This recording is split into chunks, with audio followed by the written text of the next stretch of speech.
Welcome to Dark Horizon Creations. I'm Mike. This time we're taking a look at the Star Wars Mission Fleet Slave One by Hasbro. Now, if you hadn't already, please follow, like, and subscribe to my social media accounts on Facebook, Instagram, and YouTube.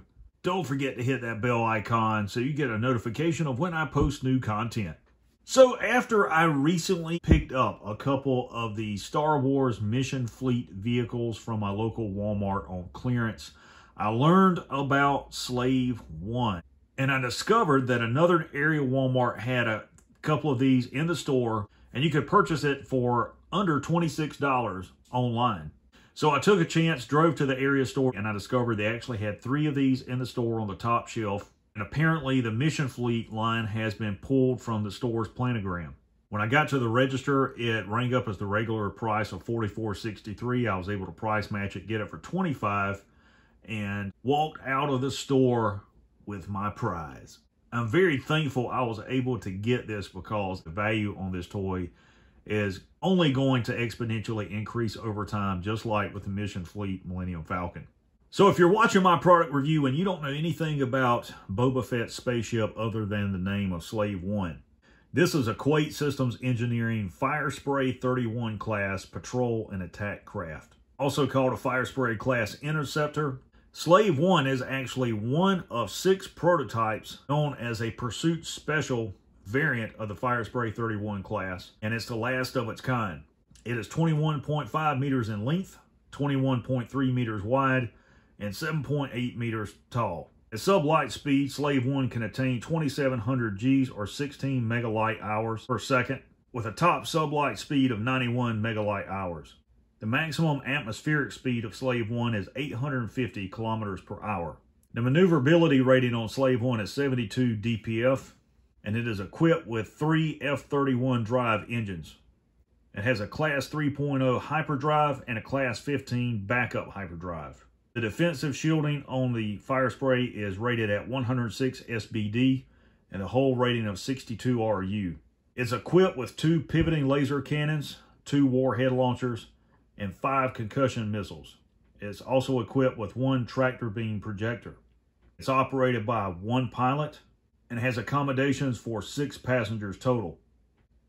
Cargo capacity on the Firespray class is 70 tons with consumables for 1 month. So Slave One is perhaps one of the most iconic ships within the Star Wars universe next to the Millennium Falcon. Taking a look at the packaging, really cool artwork of the toy in an action sequence on the front. I like that. I think that looks really awesome. That would actually make a really cool poster if they were to release that. You can see that this is Hasbro's new plastic-free packaging. Taking a look at the back of the box, you've got your obligatory product shots. One of the coolest things about this packaging is what you see in front of you. This is a 1:1 scale obligatory product shot of the toys inside the box. So what you see is what you get. This is actually how large the toy is itself. I think that is a really cool feature. Over to your left in the inset, you've got a couple images that demonstrate how the cockpit pivots inside of the ship. On the right side, you've got your obligatory product shots of the figure, the accessories, the 2 projectile launchers, and the projectiles themselves. Okay, so here we have Slave One outside of the packaging, fully assembled along with Boba Fett. I must say, I am really impressed with this toy. Most of the toys in the Mission Fleet line are very kid-centric. The Gauntlet Starfighter as well as Slave One have proved to be otherwise. They are very much collectible grade toys. Let's talk about everything that is included in the packaging. First and foremost, you do have an instruction sheet that outlines the simple assembly process of snapping the top half of the ship onto the bottom half and then snapping in the stabilizers. Open it up and it details how to attach the projectile launchers, where you can attach them, as well as the features of the toy itself. So inside the box, you've got Slave One, you've got the projectile launchers, you've got Boba Fett, his rocket pack, his EE3 blaster carbine, 2 plastic projectiles. So to begin, let's talk about Boba Fett. not Boba Fett. He looks really cool. I do like this. Really nice little figure. Nice detailing there on the blaster carbine. See all the molded detail in there.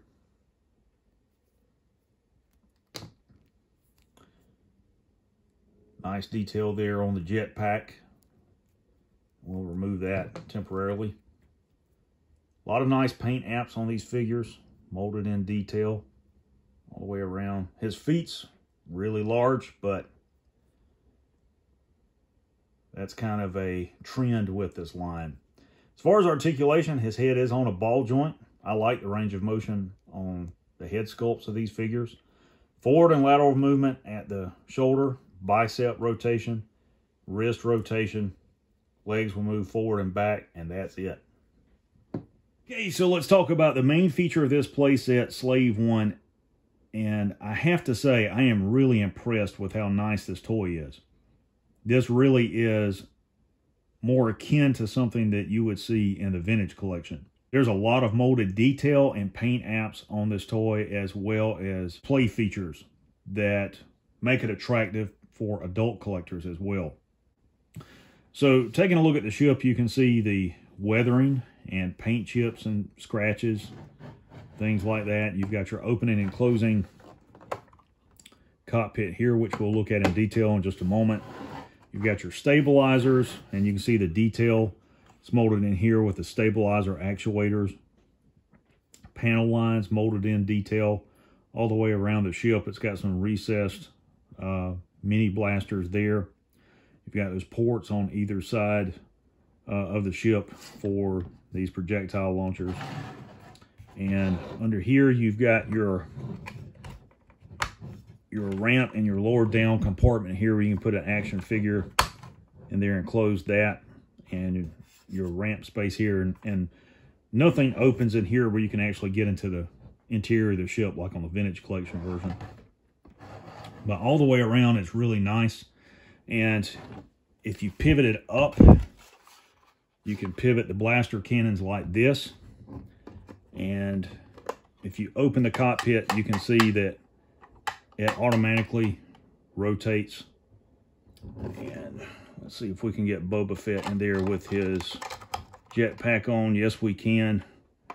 And you can close that up, and you can pivot the stabilizers like so.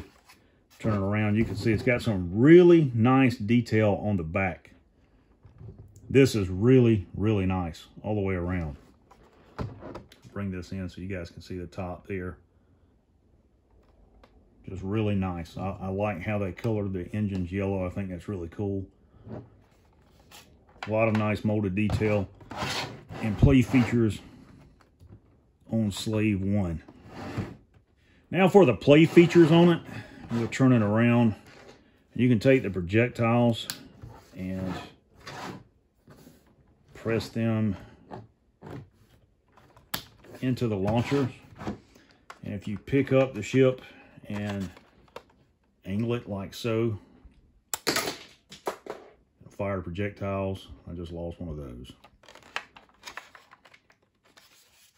So that's really cool. I do like that. I think that's neat. Overall, this is an excellent toy. I highly recommend this for kids. If you're an adult collector, I recommend it for you guys as well. I'm having a blast playing with this. I intend to weather it and paint in the panel lines and use it for toy photography. I think it is just a really cool toy all the way around. And I actually like the play features. I like the projectile launchers on the stabilizers. I think that's a great little feature to add for kids and adult collectors alike.